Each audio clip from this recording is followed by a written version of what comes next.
Law of polarity के meaning पे बोल सकते हैं? What is mean by law of polarity? Polarity के मीनिंग क्या है?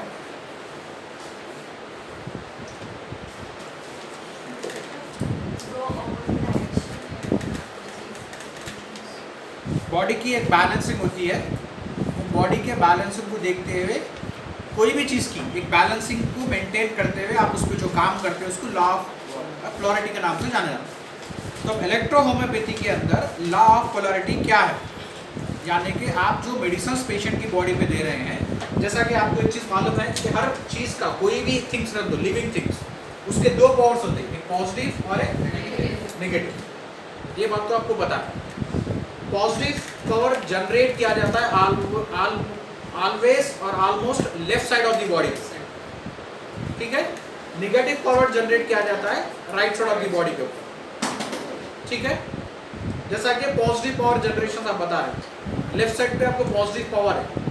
क्यों लेफ्ट साइड पे पॉजिटिव पावर है? Because of heart. हार्ट हमारा पर ब्लड सर्कुलेशन से हार्ट आपका ऊपर बॉडी पे काम कर रहा है, जिसकी वजह से इंसान जिंदा है। तो हार्ट का रेगुलर काम क्या है? पंपिंग करना, इंसान के जिस्म के अंदर के खून के जो लेवल्स को है पंपिंग करना। तो वो पंपिंग जो करता है, जो पंप करता है, ये पंप की कितनी प्रेशर से उन्हें पंप कर रहा ब्लड को, वो प्रेशर की रफ्तार मालूम करने को बीपी कहा जाता है, ठीक है। बीपी ब्लड प्रेशर के माने क्या है? बीपी किसको बोलते हैं? बीपी का मतलब क्या है? बीपी का मतलब ये होता है कि हार्ट जो ब्लड बॉडी से कलेक्ट करके जो स्पीड से बाहर छोड़ रहा है, वो स्पीड को मालूम करने को ब्लड प्रेशर कहा जाता है। उसका एक लाइनर प्रेशर होता है। जब ये खून रगों में दौड़ते रहता तो खून की दौरानगी का एक लाइनर प्रेशर रग के लेयर पे पड़ता है, रगों के ऊपर। हम वो रग को एक स्पैग्नोमैनोमीटर के अंदर टाई अप करके उसकी स्पीड को रिकॉर्ड करते हैं। That is called BP. The BP is defined the liner force of the artery by means of circulations of blood. That recording is catched by one special instrument that is called sphygmomanometer, ठीक है। जब खून दिल से निकल के रगों में दौड़ता है तो जो उसकी जो स्पीड होती है, वो स्पीड का असर रग के ऊपर पड़ता है, रग की लेयर पर रहता। तो हम एक मशीन बॉडी के ऊपर अप्लाई करके वो प्रेशर जो रग के ऊपर मेंटेन किया जा रहा है उसको रिकॉर्ड करते हैं। वो मशीन का नाम है स्पैग्नोमैनोमीटर, इट्स कॉल्ड बीपी। तो बीपी में दो तरह का बीपी होता है, एक आपको हाई बीपी और एक सिस्टोलिक होता है और एक होता है डायस्टोलिक। सिस्टोलिक बीपी माने जो प्रेशर से खून रक्त में दौड़ रहा है उसको बोलेंगे आप सिस्टोलिक। जो प्रेशर से खून वापिस रक्त में हार्ट में आ रहा है उसको बोलेंगे डायस्टोलिक, ठीक है। क्योंकि दिल से खून निकल के फिर वापस दिल में आ रहा, कहीं के लिए? प्यूरिफिकेशन के लिए, पंपिंग के लिए। दिल से खून निकल रहा, जैसा हार्ट है। अब हार्ट से अगर ब्लड निकलता है आपको तो ऐसा निकल के वापस उड़ जाता लंग्स में, लंग्स से फिर आता वापस हार्ट में आके पंप हो जाता, ठीक है। 140 ml ऑफ ब्लड की ये एक साइकिल होती है, इसको कार्डियक साइकिल बोलते हैं। दिल से खून निकल के वापस दिल तक आया तो एक साइकिल 0.08 सेकेंड्स में ये काम मुकम्मल होता है, 0.8 सेकेंड, ठीक है। इस तरह से नॉर्मल हार्ट की जो बीटिंग होती है वो वैल्यू क्या है? 70 to 80 पर मिनट, 70 to 80 पर मिनट। यानी एक इंसान का दिल 1 मिनट के अंदर 70 से 80 टाइम में धड़कता है, बीट होता है। कई के लिए बीट हो रहा है ये नॉर्मल ऐसी पागल है, मीटिंग कर लेते बैठ रहा है, दिल को कुछ काम धंधा नहीं है, कुछ तो भी काम दे दिए बोल के उसको दे दिए सबको। Pumping of blood, pumping of blood के लिए उन्हें जो होना यहाँ पर काम कर। क्यों पंपिंग ऑफ ब्लड कर रहा है? ब्लड को पंप करने की क्या जरूरत होगी उसको? इंसान के बॉडी के सर के बाल से लेके पैर के नाखून तक के सेल्स को जिंदा रहने के लिए ऑक्सीजन की जरूरत है और फूड की जरूरत है।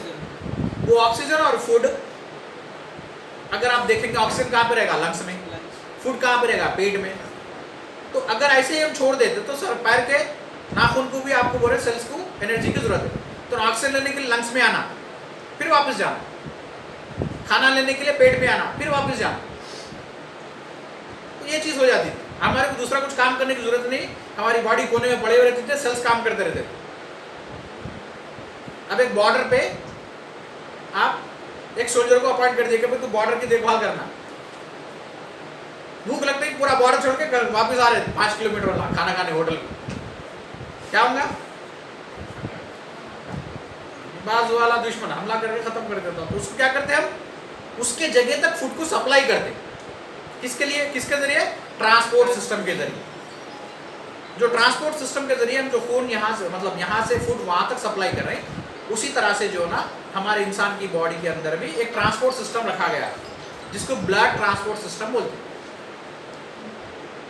तो ब्लड ट्रांसपोर्ट सिस्टम के जरिए अब मिसाल के तौर पे अब ये ट्रांसपोर्ट सिस्टम्स में ग़िज़ा यहाँ से निकल के, आपको सपोज एक होटल से निकल के ग़िज़ा कहाँ तक जा रही है? बॉर्डर तक जा रही है, फूड सप्लाई करने के, ये ट्रांसपोर्ट सिस्टम के जरिए। अगर किसी को जो है ना यहाँ पर दूसरे कोई लोग जिंदा रहने के लिए उनको भी ग़िज़ा की जरूरत है, तो ग़िज़ा कहीं से भी नहीं मिले तो उन्हें क्या करते हैं? ट्रांसपोर्ट सिस्टम पे हमला करके यहाँ पर लूट लेते हैं इसको, गाड़ियों को। अक्सर जो लुटेरे रहते ना, तो लोग इस तरह से लूट लेते। सेम कंडीशन हमारी बॉडी में भी है। जब blood transport system particular cells तक पहुंचता, बैक्टीरिया रहते वहां पर, उनको भी ग़िज़ा की जरूरत है। लुटेरे वो लोग सीधा क्या करते हैं? अटैक करते हैं ब्लड के ऊपर करके, आरबीसी के ऊपर अटैक करके आरबीसी के मार देके जो भी ग़िज़ा लेके जा रहा है उसको खा जाते हो। तो जैसे वो बैक्टीरिया की फाइट हमारी बॉडी में जाके आरबीसी होते रहती, बॉडी का सिस्टम हमारा बिल्कुल डिस्टर्ब हो जाता। वो सिस्टम डिस्टर्ब होने की वजह से इंसान को बुखार हो सकता, कई बीमारियों में मुब्तला हो। तो अगर हमारा डिफेंसिव सिस्टम अच्छा रहा तो ऐसे कई लुटेरों को मार लेते, आसानी से चले आता, बॉडी के अंदर डिस्टर्बेंस की जरूरत ही नहीं पड़ती। अगर ट्रांसपोर्ट सिस्टम को डिफेंसिव सिस्टम अच्छा दिया तो पहले का पहले लोग मार लेते चले आते बैक्टीरिया को, सीधा उनको रास्ते में को रोकता ही नहीं। अगर ये कमजोर रहा तो उन्हें अटैक करने के बाद उनको पकड़ के मार के हटाए तक थोड़ा सा डिस्टर्बेंस हो जाता है। तो इसी तरह से हमारी बॉडी के अंदर भी क्या होता है, एक इम्यून सिस्टम रखा गया है। ये इम्यून सिस्टम्स क्या है? हमारी बॉडी की अंदरूनी ताकत जो बैक्टीरिया से फाइट करने के लिए मदद करती है। अगर हमारा जो है ना इम्यून सिस्टम अच्छा रहा तो बैक्टीरिया को करीब भी आने नहीं देते वो लोग, वहीं का मार के ख़त्म कर देते। मिसाल के तौर पे अगर दो आदमी एक रोड से गुजर रहे हैं, मैं हूँ या मेरा दोस्त है, अब मेरी बॉडी का इम्यून सिस्टम इतना स्ट्रांग है, मेरे साथ जो दोस्त रहा उसके बॉडी का इम्यून सिस्टम बिल्कुल कमज़ोर है। हम दोनों रास्ते से गुजरे, एक जगह पे जो है ना कचरे की कुंडी आके जहाँ बैक्टीरिया उड़ रहे, तो सांस के जरिए हम तो कंटिन्यू सांस लें, जरासीम सांस के जरिए बॉडी में जाते, तो दोनों की बॉडी में जरासीम जाएंगे अंदर, मेरी बॉडी में, मेरे दोस्त, मेरी बॉडी इतनी स्ट्रांग है जैसे अंदर जा रहे वैसी बॉडी बाहर निकाल के फेंक दे रहा उसको। उन्हें वेलकम, दस्तखान बिछे हुआ आइए बोले सरका, उन्हें वेलकम बोल के बॉडी में अंदर ले लेता जरासीम, वो जाके बैक्टीरिया अफेक्ट करते, बीमार पड़ जाते। तो अगर डिफेंसिव सिस्टम अच्छा रहा तो हम बैक्टीरिया से फाइट कर सकते हैं। हमारी जो ना इंसान की जो बॉडी आसानी से बैक्टीरिया के काबू में नहीं आती, हम किल कर देते उसको। तो डिपेंड ऑन हमारा इम्यून सिस्टम से है, इसलिए इम्यून सिस्टम आपका स्ट्रांग रहना। अब इम्यून सिस्टम बनता किससे? आपके जनरल एक्टिविटीज, फूड एक्टिविटीज से, न्यूट्रिशन से बनता है। आपको ग़िज़ा अच्छी मिल गई तो आपका इम्यून सिस्टम अच्छा बनेगा, ग़िज़ा सही नहीं मिली तो इम्यून सिस्टम खराब है। तो आजकल क्या है, पूरा माहौल बिगड़ेगा, कोई चीज़ सही टाइम पे नहीं होती। एक इंसान को खाना भी 3 टाइम खाओ तो नहीं खा रहा, सुबह का खाना 12 बजे 1 बजे हो रहा, दोपहर का खाना हो रहा ही नहीं, शाम में हो रहा, शाम में भी 12 1 बजे 2 बजे खाना खाते सो जाते, ना खाने की टाइमिंग है ना कोई चीज़ की है। पहली बात तो फूड की टाइमिंग से, दूसरा हम जो फूड खा रहे हैं वो भी फूड खाते रखा एनर्जी वाला नहीं, हाइब्रिड हो गया उसका। पहले हम एक एप्पल खाते 80% एनर्जी होती थी, 20% वेस्ट होता था। आज 80% वेस्ट है, 20% एनर्जी। आज बीमारियां इतने आ रहे हैं वो पूरे बर्ड्स की वजह से, बर्ड फ्लू की वजह से, यानी कि चिकन मुर्गी जो खा रहे हैं आप, दैट इज सीधा बोल सकते हैं बीमारी का गढ़ है आप। क्योंकि नॉर्मल अगर कोई मुर्गी को आप डेवलप करेंगे तो 90 डेज लगेंगे उसको हाइब्रिड कर देना, उसको इंजेक्शंस देके, दवाएं देके वो मुर्गी जो 90 डेज में तैयार होती है उसको हम 30 डेज, 35 डेज, 40 डेज में तैयार कर लेना। तो पूरी बॉडी टोटली फोकल है उसकी। जब उसका इम्यून सिस्टम कमजोर हो जाएगा तो बॉडी डेवलप हो गई, इमीडिएटली भपक जाती। अब उसमें जरासीम रहेंगे, इम्यून सिस्टम कम रहा, कोई जरासीम हम भी खा रहे। एक तो एनर्जी बिल्कुल नहीं है उसके अंदर, जो 100% था 100 में से 20% एनर्जी 80% वेस्ट जा रहा है, वो वेस्ट के अंदर भी बैक्टीरिया वायरसेस है। तो सीधा सीधा हम जरासीम खा रहे समझो। तो ये चीज को अवॉइड करना जरूरी है। तो आप लोग कोई भी चीज खाने से पहले बैठ के सोचो, न्यूट्रिशन वैल्यूज निकालो उसके। भाई हम चिकन खाना तो उसको क्या न्यूट्रिशन वैल्यूज है, कितना हमको एनर्जी मिल रही है उसके अंदर, हम वो एनर्जी को कैसे यूटिलाइज कर रहे हैं। अब जो चीज सपोज हम चिकन खा रहे हैं 100% एनर्जी मिलना है, तो क्या हम जो चीज खरीद रहे हैं वो 100% एनर्जी वाली है या नहीं, वो भी आपको चेक करना है। मिसाल के तौर पे अक्सर घर का काम करने के लिए मजदूरों को अड्डे पे से मजदूर लाने जाते हैं, जवानों को देखते बुढ़े बुढ़े अरे नहीं काम करता बोले, बुढ़े को लेकर क्या करेंगे, उल्टा उसके जो ना वो करना पड़ता, हाथ बटाना पड़ता उसके साथ साथ। ये चीज है। आप भी ऐसा फूड को ढूंढो, जाके ठहर के भाई 10 सेब दे दो, सब डाल के हाथ को दे दिया, ले लेके आ। आप चुनो अपने हाथ से कौन सी चीज सही है कौन सी चीज गलत है। आप बोलो ये चीज दो भाई, ये चीज मत दो, ऐसा। खाली आप खा रहे हैं मजे के लिए, तो मजे के लिए नहीं, जिंदा रहने के लिए खा रहे हैं समझ के खाना है। खाने के लिए जिंदा न करो, जिंदा रहने के लिए खाना है। फर्क क्या है, छोटा सा वर्ड है। बाज लोग खाने के लिए जिंदा है, बाज लोग जिंदा रहने के लिए खा रहे हैं। एक सेंटेंस है, पर फर्क कितना होगा। दाद में बैठे पूरी बिरयानी की प्लेट आने दल्ला, ये कौन से लोग हैं, खाने के लिए जिंदा रहने वाले। अब जो बिरयानी तो रहने दो ठाकुर, मेरे हिसाब से क्या है देख लो, तो चावल थोड़ा डाल ले खाओ, तो इन्हें क्या बोलेंगे, बाजू वाला बोलता है बेकार आदमी है भाई, मगर उन्हें क्या कह के लिए जिंदा रहने के लिए खा रहा हूँ। तो ये सारी चीजें उल्टे हो गए। बोलने का मतलब ये है कि आपको इंसान जैसा जैसा तरक्की कर रहा, साइंस जैसा तरक्की कर रही है, आपको वो चीज रिवर्स हो रही है। हर चीज इंसान वैसा रिवर्स हो जा रहा है। फायदों को नहीं देख रहा हूँ, वो नुकसान को नहीं देख रहा, सिर्फ फायदे देख रहा है। उसको ये मालूम, अरे भाई चिकन खाए तो 100% एनर्जी मिलती, लाओ पहले दाल लो खा लो। अरे वो चिकन कैसा है, क्या है, सही है, गलत है, बासी है, ताज़ा है, वो चीज़ देखना कोई नहीं चाहता। जो मुर्गी ले रहे तो बीमार थी, अच्छी थी, मरी हुई थी, हलाल थी, हराम थी, चिकन है खत्म, एनर्जी मिलने वाली है, फायदे देखो उसके। नुकसान क्या करना है देखेंगे जब बहुत होगा नुकसान। ये सारे चीज़ें हैं जिसकी वजह से आज का इंसान बिल्कुल कमज़ोर पड़ गया, इम्यून सिस्टम बिल्कुल डाउन हो गया। आप कोई भी एक, आप लोग इतने जने बैठे हुए, मैं इतना पूरे अपने बॉडी में सब कुछ चेक करें तो कोई भी इंसान एक परफेक्ट 100% नहीं है, कहीं ना कहीं कभी वाकई है ही है उसके अंदर। तो ये इन्वायरमेंटल हो गया, नेचुरल और इन्वायरमेंटल अफेक्ट है। जो इंसान अपने नेचर को कभी चेंज नहीं कर सकता, इन्वायरमेंटल उसको जीने नहीं दे रहा। इन्वायरमेंटल में आप तरकारियाँ देखेंगे, अब इंसान को जिंदा रहने के लिए न्यूट्रिशनल वैल्यूज हो रहे हैं। न्यूट्रिशनल वैल्यूज कहाँ से आ रहे हैं, या तो आपको वेजिटेबल्स कल्टीवेशन से आएगा, या फिर मासेस हर तरह के गोसेस से आएगा, या फिर पल्सेस से आएगा, या डायरी प्रोडक्ट से आएगा। Finally water. खाना और पानी दोनों अलग अलग चीजें हैं। आप खाना जो खा रहे हैं वो खाना आपकी बॉडी के अंदर के ऑर्गन्स को एनर्जी देता है, ठीक है। पानी हम जो पीते हैं वो पानी हमारे बॉडी के मसल्स को एनर्जी देता है। इसलिए खाना नहीं मिला तो 1 दिन 2 दिन 3 दिन जिंदा रह सकते हैं, पानी नहीं मिला तो इंसान लाचार हो जाता, चल नहीं फिर सकता, उठ नहीं सकता। यानी कि मसल्स में जान रहेगी हमारी तो हम मूवमेंट कर सकेंगे। मसल्स की जान इंपॉर्टेंट है। तो ग्लूकोज ग्लाइकोजन हमारे मसल्स की जान होती है। पानी के जरिए ग्लूकोज मिलता है, ग्लूकोज के अंदर एक एनर्जी होती है ग्लाइकोजन, वो ग्लाइकोजन हमारे मसल्स में स्टोर होकर मसल्स को एनर्जी पहुंचाती है। हम जिस तरह से भागते, दौड़ते, मारते, किसी को कुछ वजन उठाते, सारे चीजें।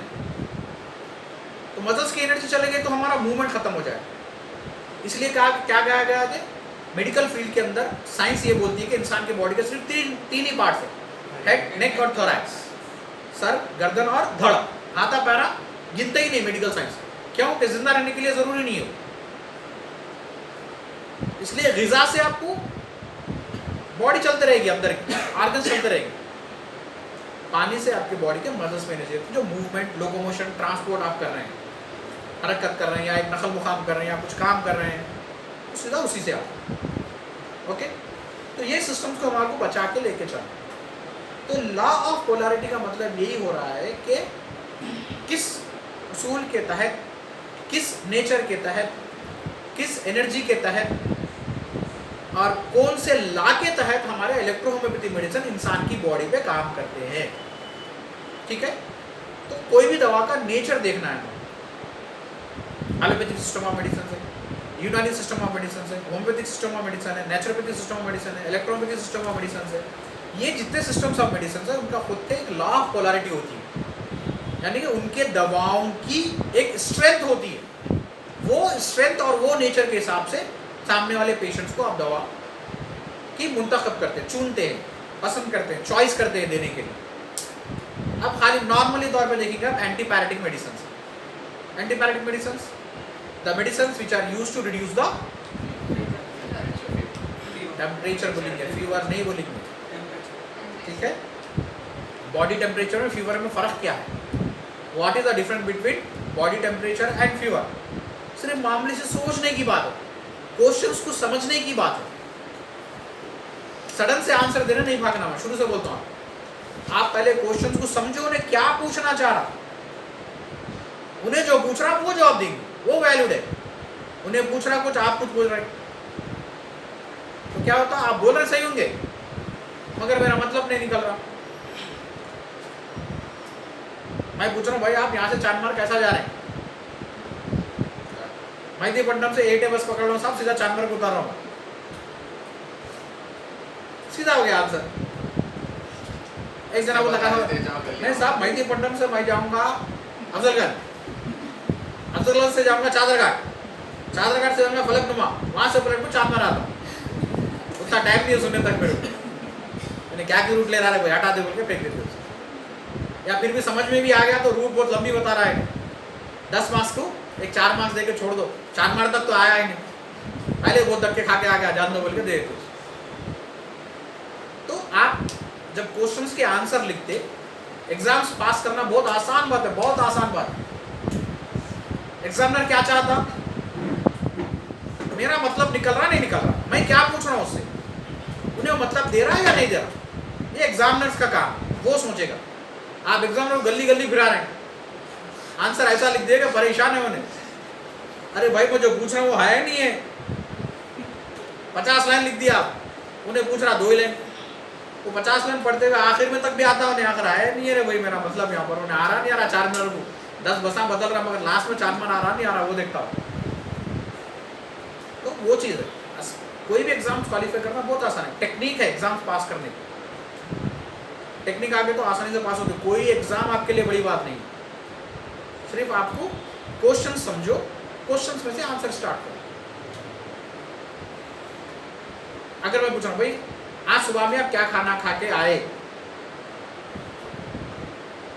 आज सुबह में आप क्या खाना खा के आए, मेरा आंसर आज सुबह में मैं ये खाना खा के निकला, आधा मीनिंग तो मिल गए, आधा मीनिंग मिल गया मेरे को, क्या खाया वो देखने का। आधे मार्क्स तो नहीं दे दिया, आधे फिराई भी तो देख के दे देता हूँ पैसा। क्या खाना खा के आया वो, तो क्या खा के याद नहीं, सोच रहे सुबह उठ के मैं गया गोश्त लेकर आया, उसके बाद उस गोश्त का सालन पकाया, सालन पकाया मैं खाना खाया, सब पूछ रहा उन्हें खाना खाया नहीं क्या पूछ रहा।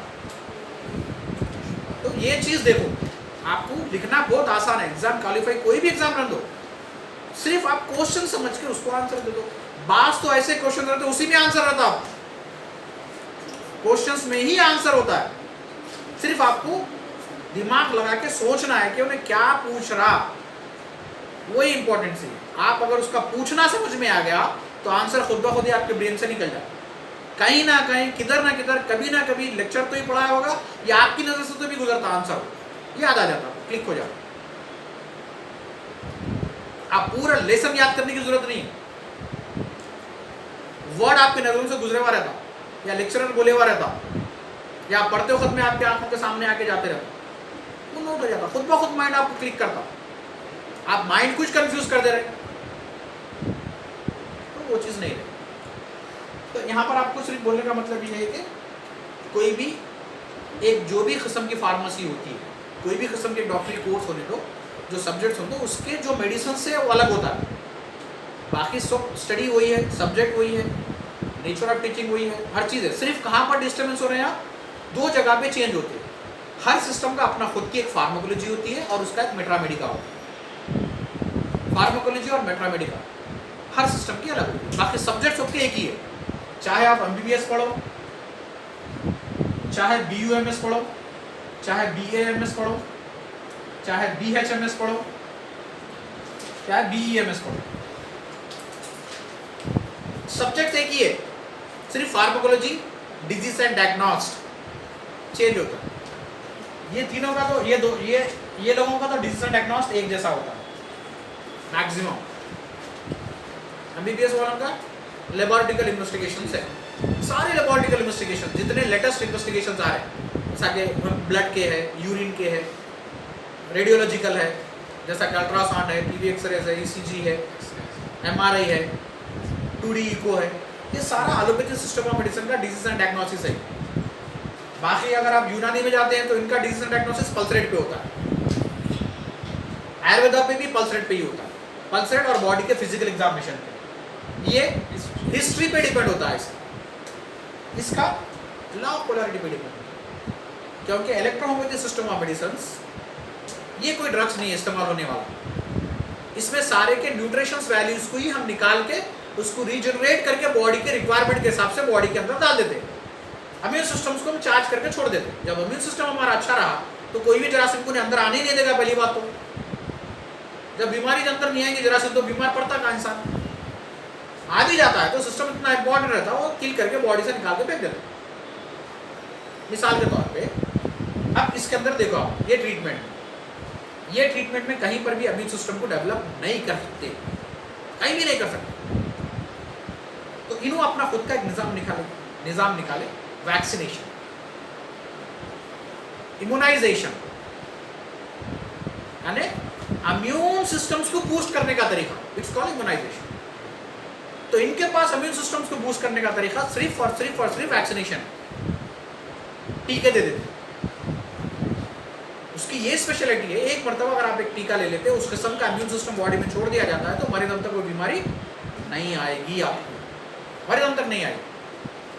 जैसा कि ट्यूबरकुलोसिस है, डिप्टेरिया है, मम्स है, रिबेले है, वूपिंग कॉफ है, ये बीमारियां पहले दिखाई देते थे। कलार्जा है, कलोरिया है, ये पहले के ज़माने में थे, आज की जनरेशन में नहीं। क्यों? उसका वैक्सीनेशन निकल गया।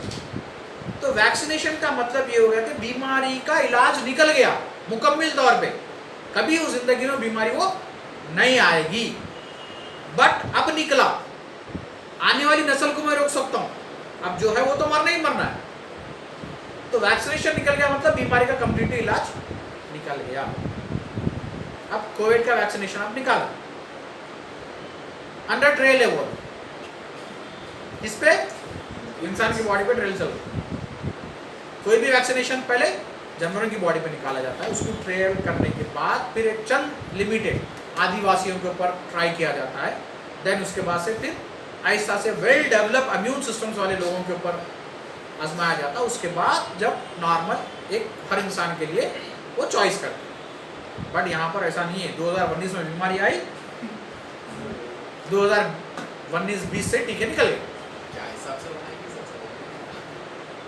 तो बनाए वैक्सीनेशन, दिल को तसल्ली दे देना, हाँ भाई बीमारी का इलाज निकल गया, मैं बच जाता हूँ वैक्सीनेशन लिया तो समझते। तो उसके कम आप क्या करने का है, जब तक बेवकूफ़ जिंदा रहेगा अक्लमंद भूखा नहीं मरता।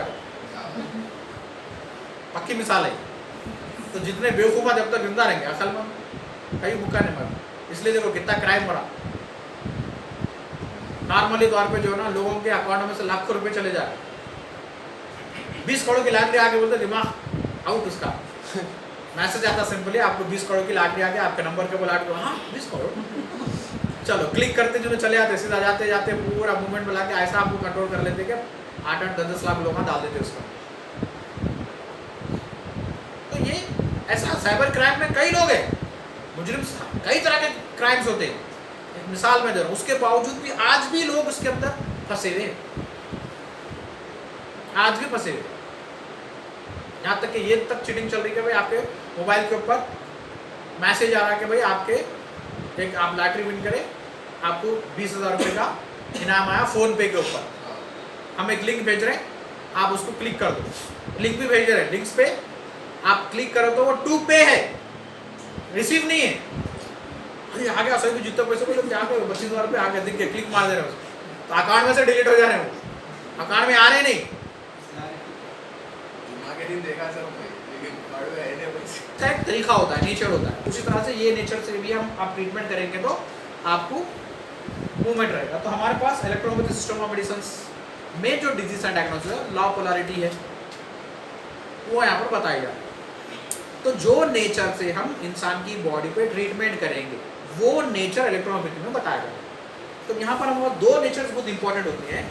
एक नेचर ऑफ ट्रीटमेंट आपको सुपरफिशियल अप्लाई करने का, एक इनटेक का। इनटेक के अंदर दो मेथड है, एक ओरल आ रहा और एक इंजेक्ट आ रहा, राइट। अब सुपरफिशियल का मतलब ये सिर्फ हम अप्लाई कर, एप्लीकेशन, बॉडी के ऊपर अप्लाई करने वाले एप्लीकेशंस होती हैं। तो ये मेथड बहुत तेजी से काम करेगा। सिर्फ अगर हम इनटेक में जाएंगे तो उतना रिजल्ट हमारे को नहीं मिलेगा। आप इनटेक के साथ एप्लीकेशन पे जाइए। सुपरफिशियल एक दवा अंदर से आप मारने के लिए दे रहे, दूसरा ऊपर से भी अप्लाई कर दे। तो जो मॉलिक्यूल्स होते हैं हमारे, जो दवा के अंदर के जो मॉलिक्यूल्स होते हैं, वो मॉलिक्यूल्स आसानी से जब्स होके स्किन से गुजरते हुए अफेक्टेड पार्ट्स के ऊपर जाके वहां के सेल्स को बूस्ट कर देते हैं, बीमारी खत्म होने के चांसेस बहुत ज्यादा रहते हैं। एक तो इनटेक आप दे रहे हैं और दूसरा सुपरफिशियल भी अप्लाई कर दे रहे हैं। पेट में दर्द है पेशेंट, आप पेट की दवा दे दो दर्द कम होने की, उसके साथ साथ एक एप्लीकेशन दे दो पेट पे लगाने का।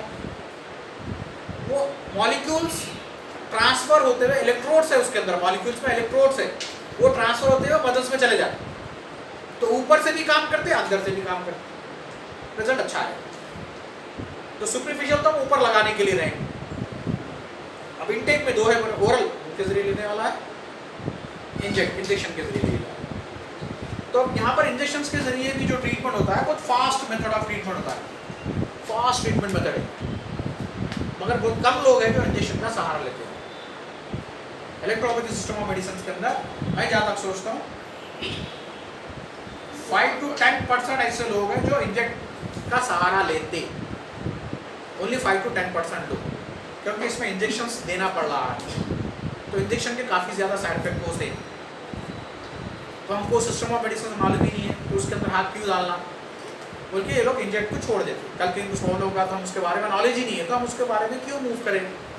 अब अगर मेरे को नॉलेज है कि भाई इंजेक्शन क्या है, इंजेक्शन किसको बोलते हैं, बॉडी में कैसा काम करता है, कौन से लेयर पे जा रहा, कौन से लेयर पे देना चाहिए, वहाँ से कैसा बॉडी में पूरा उसके वैल्यूज डिस्टर्ब हो रहे हैं, कैसा पूरी बॉडी में फैल रहे हैं, और कैसा काम कर रहा है, कितने लेवर पे क्या काम कर रहा है, कितने परसेंटेज पे काम कर रहा है, इतना मेरे को मालूम रहा तो मैं इंजेक्शन पे जाऊँगा। कहीं भी इसका साइड इफेक्ट रहा है तो उनको पता है कहाँ पे इसको तोड़ना है, मैं उसको तोड़ लूँगा, ये चीज़ है। तो इसलिए तकरीबन लोग यहाँ पर इसकी नॉलेज ही नहीं। इंजेक्शन बोलते हैं एलोपैथी सिस्टम ऑफ मेडिसिन में चले जाना पड़ेगा। इंजेक्शन सिर्फ एलोपैथी सिस्टम ऑफ मेडिसिन में, टोटल 5 सिस्टम ऑफ मेडिसिन में एक ही सिस्टम ऑफ मेडिसिन एलोपैथी जिसमें इंजेक्शन के बारे में बताया गया, बाकी 4 सिस्टम 5 सिस्टम में इंजेक्शन का जिक्र कहीं भी नहीं। तो हमको अगर इंजेक्शन देना है तो इंजेक्शन के बारे में पढ़ना है, तभी हम इसको इस्तेमाल कर सकते हैं। ऐसा तो काफ़ी रूट्स है, एलोपैथी सिस्टम ऑफ मेडिसिन में आप इंजेक्शन देखेंगे तो कई रूट्स ऑफ इंजेक्शन है, बट यहाँ पर जो सिस्टम दिया गया था इंट्रासब्स्टिट्यूनस, स्किन के लेयर के नीचे दिए जाने वाली दवा को इंट्रासब्स्टिट्यूनस इंजेक्शन कहा जाता है। स्किन के 3 लेयर होते हैं, first layer, second layer, third layer. Third layer के अंदर दिए जाने वाले इंजेक्शन का नाम है सब्स्टिट्यूनस इंजेक्शन, इंट्रासब्स्टिट्यूनस। वो आप पढ़ लिए तो काफ़ी, तो इंशाल्लाह आपको बताएंगे। हमारे स्टूडेंट जितने भी निकलेंगे वो लोग इंजेक्शन देने के काबिल रहना। आप इंजेक्शन के जरिए हर तरह का ट्रीटमेंट कर सकते हैं, कितना भी सीवियरिटी ऑफ डिजीज रहे तो आप ट्रीटमेंट में आसानी हो गया। शर्त ये कि देनी आना चाहिए। और ये जो इंजेक्शन देते हैं सिर्फ ड्रॉप्स में भी आता है, 1 खतरा, 2 खतरे, मैक्सिमम 2 खतरे, 3 खतरे बहुत ज्यादा हो गए, 1 to 2 ड्रॉप्स इनफ। और सबसे फास्टेस्ट रूट ऑफ मेडिसिन है, सबसे पहली